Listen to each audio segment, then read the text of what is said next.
Why did Dad ever support someone like you? You're completely useless, a total waste of space. You are fired as of today. Get out of the company now. I was suddenly called in and hit with this unreasonable notice of termination. Why did it come to this? When I told my wife, disheartened, she just smirked in a way that seemed almost sinister. That company is finished now. My name is David, and I'm 40 years old. I had the fortune of working at a major publishing company. I lost my father when I was young, and my mother raised me on her own.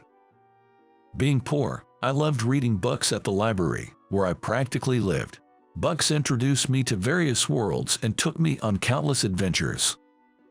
I've always aspired to be an author, to create such worlds myself. I tried to enter competitions as a student but never even came close. I lacked literary talent, and I couldn't afford the luxury of chasing a writer's dream. This was especially true after losing my mother in middle school. Living with relatives on a temporary basis until high school graduation, I felt out of place and spent as much time as possible at the library. Upon graduating from high school, I had to move out, which meant giving up on going to college and finding a job instead. I wanted a job related to books, even if I couldn't write novels. Perhaps I could support those who did. Job options for a high school graduate were limited. It was during this anxious job hunting phase that President Parker, the current president, reached out to me. We often met at the library, discussing books and sharing recommendations. One day, he said, "You are always here. Do you love books that much?" "I've always loved books and even aspired to be a writer." "Have you given up on being a writer?" I hadn't given up the dream of being a writer, but I told President Parker about my family's poverty, my mother's death, living with relatives, and the necessity to find a job instead of going to college. "If you must work instead of pursuing further studies, how about trying for an interview at my company? We normally look for college graduates, so it might be tough for a high school grad like you, but someone with your passion could make it. All I can offer is to make an interview slot available for you. What do you say?" "I'll do it. Please give me the opportunity." I jumped at the offer immediately. A chance to work at a major publishing house as a high school graduate was unthinkable. If this opportunity doesn't work out, I'm willing to do any kind of field work. I didn't want to waste this chance and approached the interview with full determination. That's how I joined a company, working as an editor for 25 years since I was 18. Now, I manage several popular authors, and although I feel sorry for my wife Sarah, I find my work fulfilling. Sarah's understanding of my job is something I'm grateful for, and it's her support that allows me to devote so much to my work, though I wish I could spend more time with our 3-year-old son, Tyler. President Parker, who had been in poor health for some time, passed away. Losing President Parker, who had been like a father to me since the day he gave me a chance after our conversation in the library, was unbearable for me. Thanks to his guidance, both strict and kind, I, a high school graduate, was able to perform on par with college graduates as an editor and as a person. I owe my current position of handling many authors to President Parker. Among them, taking charge of the company's leading author and literary giant, Mr. Anderson, was a source of pride for me. Mr. Anderson was challenging to work with, leading many editors to be reassigned quickly. President Parker, my predecessor, had a relationship with him, and they used to call each other comrades rather than friends. When I was assigned Mr. Anderson, I felt recognized by President Parker, and it was an incredibly proud moment for me. Though I felt a huge void in my heart from losing President Parker, who I regarded as a father figure and to whom I owed so much, work still wouldn't wait for me. Do you think he'd want you to stop here? Pull yourself together. You won't do him any honor like this. Mr. Anderson also said the same and gave me a pat on the back. There are readers waiting for our authors' works, and the authors are working hard to meet those expectations. I can't afford to stand still. President Parker's passing has left more than just me in despair. His amiable nature had won him the love of many, and his sudden death has deeply affected not only the employees, but also many of our affiliated authors. During this time, Alex Parker took over as the new president. Alex, the only son of the previous president, and to me, he's like a younger brother, though we are years apart. Ever since President Parker took me under his wing, I've been invited to dine with the Parker family numerous times and have shared meals with Alex. President Parker used to say, "Broadening your horizons is crucial for an editor. Spend some time with my son too," and he would take us to various places to hang out. Alex, with his impeccable manners and charm, didn't seem like a typical heir, and he grew fond of me, calling me Big Brother. President Parker, Alex, and his wife were like a second family to me. After graduating from college, Alex spent a few years working in a different field under the guise of training to learn the basics of management. Knowing that Alex was coming to the company to take over as president brought me relief. I was also happy to see Alex again and was looking forward to working together. I hadn't been in touch with him since he graduated from college. I wonder how he has grown. However, I was shocked to find that the Alex I knew had changed completely. He became tyrannical, lashing out at subordinates unjustly, and was quick to terminate contracts with authors whose sales dipped even slightly. He adopted a short-sighted sales-first philosophy, only aiming for blockbuster hits.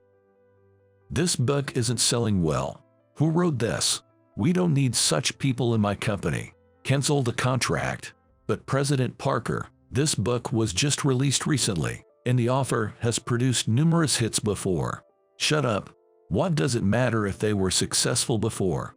It's meaningless if they are not selling now. We can afford to keep underperforming authors. Cancel the contract immediately. The company's atmosphere became tense, and the employees couldn't hide their unease. Then, one day, I was summoned to Alex's office. "Hey, do you even care about your job? Just because you have one best-selling author doesn't mean you can get cocky." As soon as I entered the room, Alex slammed his desk, intimidating everyone around. "I'm doing everything I can. What's gotten into you, Alex? Why have you changed like this?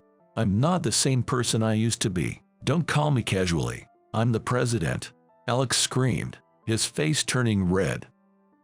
"I never liked you to begin with. Just because my dad favored you, you think you can act like a big brother. That was never my intention. Look at this. The only author under your charge who's selling well is Mr. Anderson. What are the other authors doing? What's the point of having editors?" Alex tossed the sales report at me as if discarding it. "True, Mr. Anderson is a big seller, but that doesn't mean the others aren't selling. Every author has their fans, and that's why we've come this far. If they're not selling like Mr. Anderson, what kind of authors are they? Making dull stuff interesting is the editor's job. If the author's work is boring, it's up to you to tweak it and make it sellable. Weren't you an aspiring author? That would no longer make it the author's work." I was at a loss. Authors exist because of their fans. If we, as editors, start meddling too much, we'll leave the fans behind. Don't you dare instruct me. You're a mere high school graduate. What do you know? Even if we collaborate on creating a work, altering it without the author's consent is never permissible. Have you forgotten the principles of your predecessor? Didn't Alex still respect his father, President Parker, as his son, did he? I couldn't tell. Something had changed him beyond my understanding. I'm the president now. My father is no longer here. You've got some nerve defying me, a mere high school grad. Alex wouldn't even look at me anymore. No matter what you say, I won't alter the works.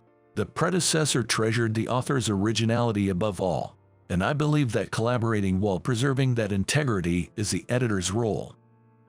I appealed to Alex with a glimmer of hope, believing that President Parker would never have wanted the works altered.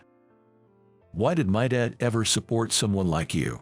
You're just incompetent trash, and you're fired as of today. Get out of the company now.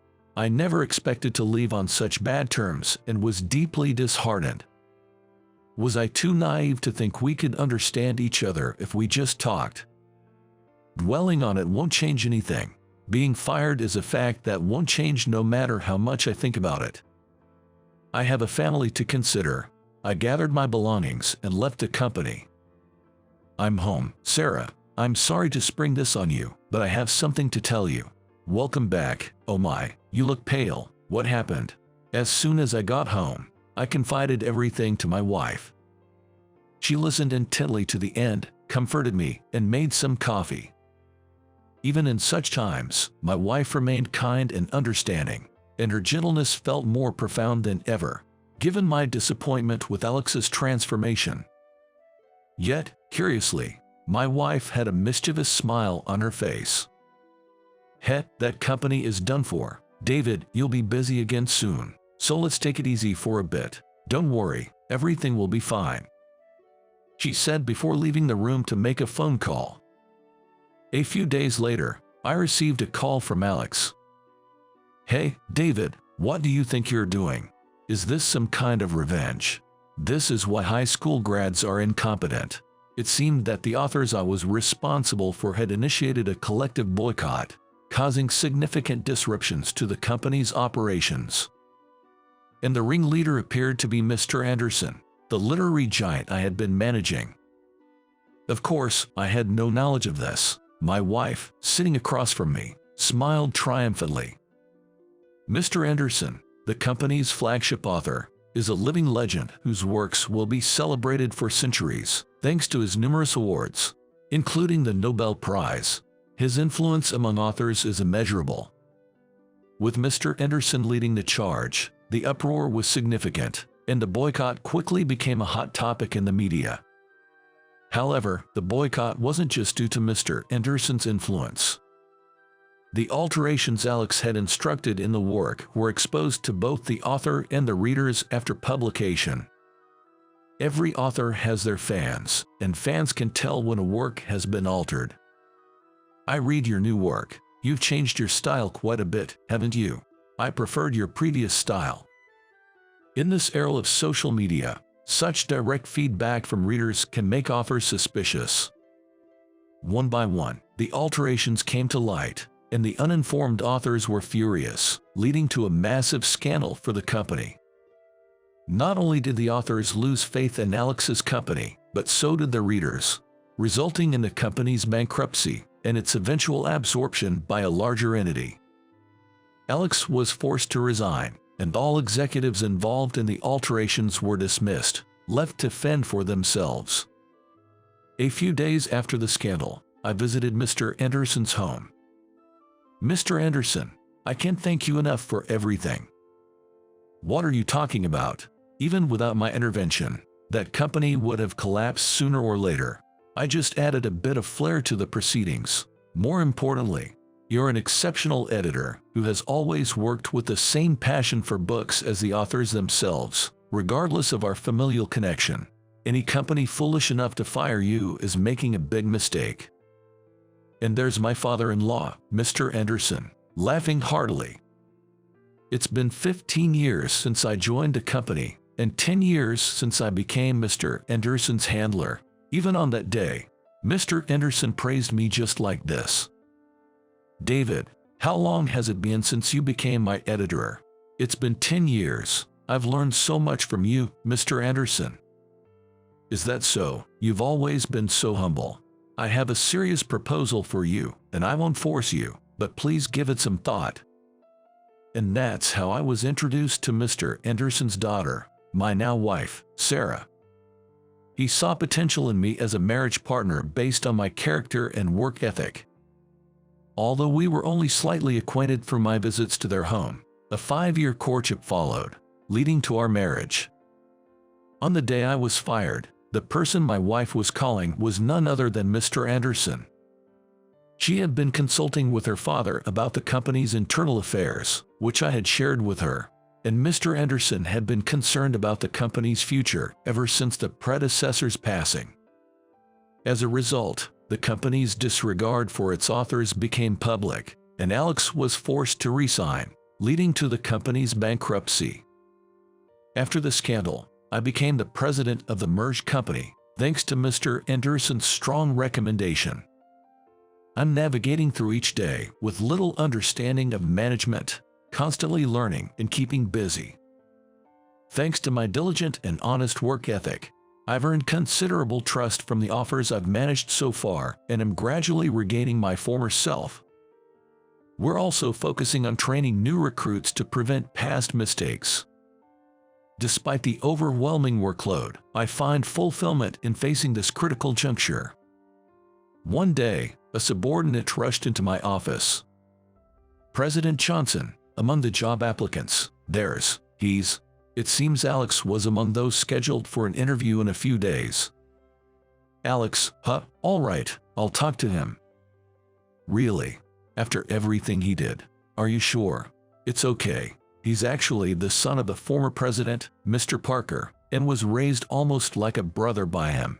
There must have been some reason for that incident. I'll go and have a proper talk with him, and I'll take responsibility for his actions." Despite the criticism and my employees' apprehension, I decided to conduct a one-on-one interview with Alex. I was concerned about Alex and wanted to have a proper conversation with him. On the day of the interview, Alex appeared as he used to be. "David, I'm truly sorry for what happened, and thank you for giving me this opportunity." "Well, there must have been some circumstances I'm not aware of, Alex. Sit down, let's talk." Alex shared his story in bits and pieces. While on assignment, he was entrusted with a crucial project and worked tirelessly with a colleague to ensure its success. However, on the day of the project, a mistake by his colleague led to the loss of critical data, and despite their best efforts to recover it, the project ended in failure. The colleague, who was a distant relative of the company's president Williams, shifted all the blame onto Alex, leaving him with no place in the company.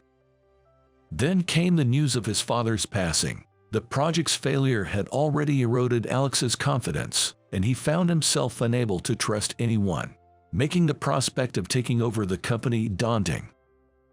Nevertheless, he felt he couldn't let his father's company fail and became obsessed with chasing numbers. "I now realize how foolish I was, and I said terrible things to you, David." Seeing Alex talk through tears brought me a bit of relief. His core character hadn't changed. "Alex, I'm glad you opened up. What you did was inexcusable, but years have passed since then, and Alex is now a vibrant part of our company." Together, we apologized to the employees and authors multiple times, gradually regaining their trust. Alex was always a sincere and diligent young man. It wasn't too difficult for him to regain trust with his work ethic and honesty, even though it took some time. After that interview, Alex and I spent a lot of time catching up. Memories of growing up like siblings, thoughts of the departed predecessor, and considerations for the future. In our lengthy conversations, I realized how much I had been supported by those around me, including what I had received from the late President Parker. Now it was my turn to give back to Alex, to support him through whatever comes our way. "Alex, I want to pass on what I received from the predecessor through you. No matter what, I'm on your side. If you ever have any trouble, don't hesitate to talk to me." We took advantage of Alex's secondment experience, and he is now managing the company's operations, not as an editor. He actively sought input from younger employees, and under his influence, our company's performance has continued to rise in a struggling publishing industry. This success is something neither the predecessor nor I could have achieved alone. It's thanks to the fresh perspective Alex brought to the company. Our performance has significantly improved since Alex joined us. It's not just my achievement. The groundwork was laid by you and Dad, which made this possible. Now, without a father, Alex and I support each other like real brothers, running the company together. At first, people said I was too kind-hearted for putting up with someone like that, and it seemed like Alex was severely scolded by Mr. Anderson as well. You can regain the trust you've lost, no matter how long it takes. Remember, your actions don't just affect you, but also David, who took you in. I'm watching," Mr. Anderson said with a strict yet kind gaze. "These years have been full of various events, but they've also been a time when I truly felt blessed by the people around me. My parents, who raised me with all their might despite being poor, and President Parker, who took me in and raised me after my parents passed away. And even after becoming independent, I met my mentor Mr. Anderson and was able to be with Sarah, who has always been devotedly supportive. I've been supported by the employees and authors, which helped me get this far. Alex certainly made an unforgivable mistake, but would he have erred in such a way if it weren't for his experiences at the assignment location? However, it's also true that he was able to grow from that incident. Yet, that incident also led to growth and was a turning point for the company. We might have lost trust once, but now we continue to lead in the publishing industry. Am I doing enough to repay President Parker? Recently, thanks to Alex's enthusiastic work, I've been able to spend more time with my family at home. David, you've worked hard enough. Now it's my turn to step up. Are you sure? Don't overdo it. Oh dear, if you worry that much, it seems like you don't trust Alex, does it? But Alex has got this now, let's go. Right, don't worry, I'll call if anything happens. The team you've built is capable. Time for some family service.